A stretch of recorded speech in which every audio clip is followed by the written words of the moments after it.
Permasalahan parkir dan pungutan uang parkir liar di Kota Malang merupakan isu yang terus menjadi perhatian karena dampak yang luas terhadap masyarakat, lingkungan, dan tata kelola Kota Malang. Sebagai salah satu kota besar di Jawa Timur yang mengalami pertumbuhan jumlah kendaraan yang pesat setiap tahunnya.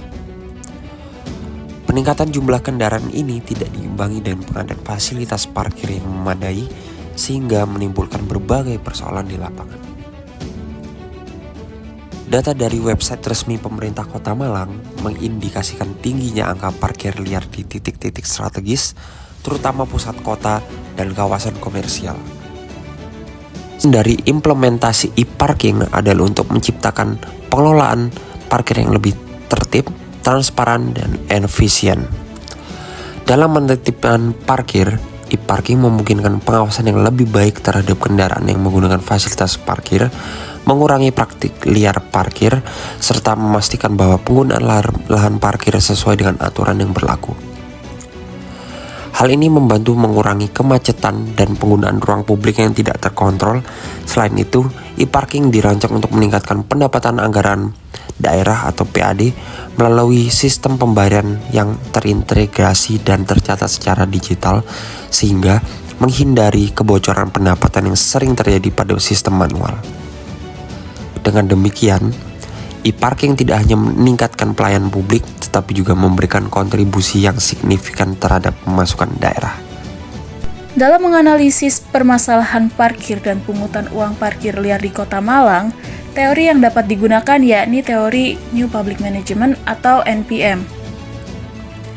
New Public Management adalah sebuah paradigma dalam tata kelola pemerintahan yang berfokus pada peningkatan efisiensi, akuntabilitas, dan efektivitas pelayanan publik melalui pendekatan manajerial.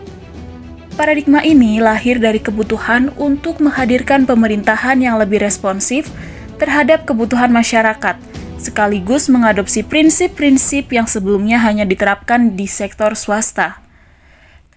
Fenomena parkir liar ini yang telah menjadi masalah kompleks di Kota Malang menyebabkan berbagai kerugian.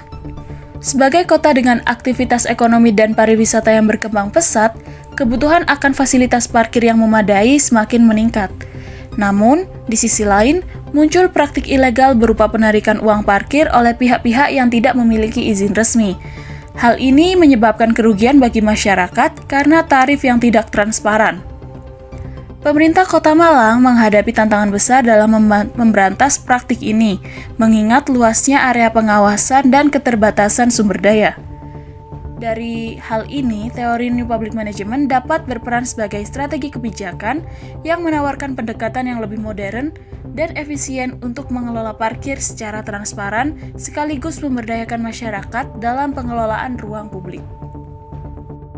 Kota sudah dapat dijangkau angkutan umum, mulai dari angkutan kota, bus Transjakarta, MRT, LRT Jakarta, hingga kereta rel listrik komuter lain.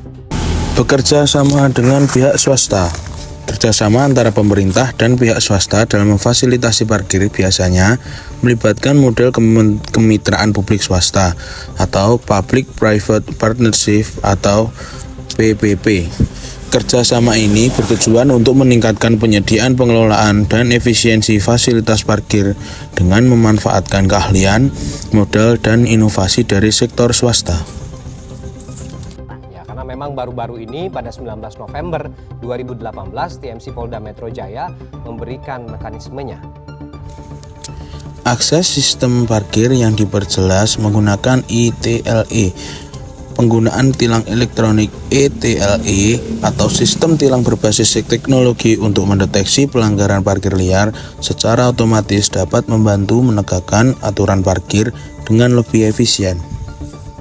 Peningkatan transportasi umum memperbanyak transportasi umum untuk mendorong masyarakat agar beralih untuk dapat naik transportasi umum, sehingga kebutuhan ruang parkir kendaraan dapat untuk dibatasi.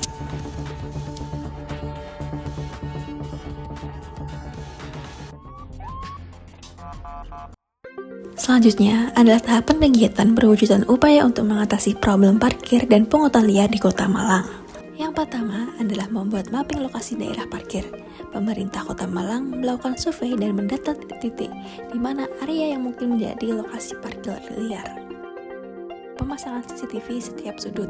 Dengan CCTV tentunya akan membantu masyarakat dan pemerintah jauh lebih aman karena apabila ada kejadian yang tidak diinginkan, maka pemerintah dapat melihat hasil rekaman CCTV tersebut. Membangun tempat parkir bertingkat. Dengan parkir bertingkat, tentunya akan mengurangi ketergantungan pada parkir di ruang terbuka yang seringkali dimanfaatkan secara liar oleh para petugas. Untuk mengatasi masalah penarikan di uang parkir liar di Kota Malang, diperlukan berbagai sumber daya dari aspek yang berbeda. Pertama, sumber daya manusia seperti petugas pengawasan dan aparat penegak hukum yang memerlukan pelatihan dan insentif. Kedua, teknologi dan infrastruktur dengan implementasi sistem e-parking serta pemasangan CCTV dan perangkat IoT untuk memonitoring. Yang ketiga adalah waktu yang cukup untuk perencanaan, implementasi, serta sosialisasi dan edukasi masyarakat. Keempat, biaya yang mencakup pengadaan teknologi operasional harian, pemeliharaan sistem, dan program pembinaan untuk pelaku parkir liar. Yang terakhir adalah penguatan regulasi dan kebijakan melalui revisi regulasi dan evaluasi berkala. Dengan perencanaan dan alokasi sumber daya yang tepat, diharapkan masalah parkir liar di Kota Malang bisa diatasi dengan efektif dan berkelanjutan. Selanjutnya, untuk mengevaluasi keberhasilan kebijakan dalam mengatasi parkir liar dan pungutan ilegal di Kota Malang, berikut adalah kisi-kisi atau ukuran keberhasilan yang dapat dijadikan acuan. Yang pertama, berkurangnya parkir liar dan kasus pungutan liar dengan mengukur persentase penurunan pelanggaran di area rawan berdasarkan data Dishub dan Satpol PP. Yang kedua, penurunan keluhan masyarakat melalui analisis laporan resmi seperti SP4N Lapor. Yang ketiga, kepatuhan pengelola parkir resmi yang dipantau lewat audit berkala terhadap juru parkir dan operator swasta. Oke, seperti yang kita ketahui, banyak kemungkinan yang menyebabkan kebijakan untuk mengatasi permasalahan ini sulit diatasi atau gagal dalam pengimplementasinya. Poin-poin yang utamanya yaitu yang pertama, kurangnya koordinasi antar instansi. Seringkali kebijakan publik bergantung pada koordinasi yang efektif. Nah, penting untuk menetapkan protokol komunikasi dan kolaborasi yang jelas agar semua pihak terlibat dalam pelaksanaan kebijakan. Yang kedua yaitu sumber daya yang terbatas. Implementasi dari kebijakan ini memerlukan sumber daya yang cukup baik dari segi anggaran maupun tenaga kerja. Jika pemerintah tidak mampu menyediakan fasilitas parkir yang memadai dan tidak memiliki cukup petugas untuk melakukan patroli, maka langkah-langkah pencegahan dan penegakan hukum mungkin tidak dapat diatasi secara konsisten. Nah, yang ketiga ada keterbatasan teknologi. Meskipun pengaturan teknologi CCTV dapat membantu pengawasan, tetapi jika sistemnya tidak terintegrasi dengan baik atau secara optimal, maka informasi mungkin tidak akan akurat atau tidak memadai untuk menegakkan hukum. Selain poin-poin kritikal, poin yang utama tadi, ada beberapa lagi yang membuat kebijakan ini gagal, seperti ada resistensi dari masyarakat yang memiliki kebiasaan lama menggunakan jasa juru parkir liar. Setelah itu ada ketidakjelasan regulasi, pengawasan yang lemah, dan mungkin akan mendapatkan tanggapan negatif dari pengelola parkir liar sendiri. Untuk itu perlu kita memikirkan dampak-dampak yang akan terjadi agar mengantisipasi kebijakan ini berhasil.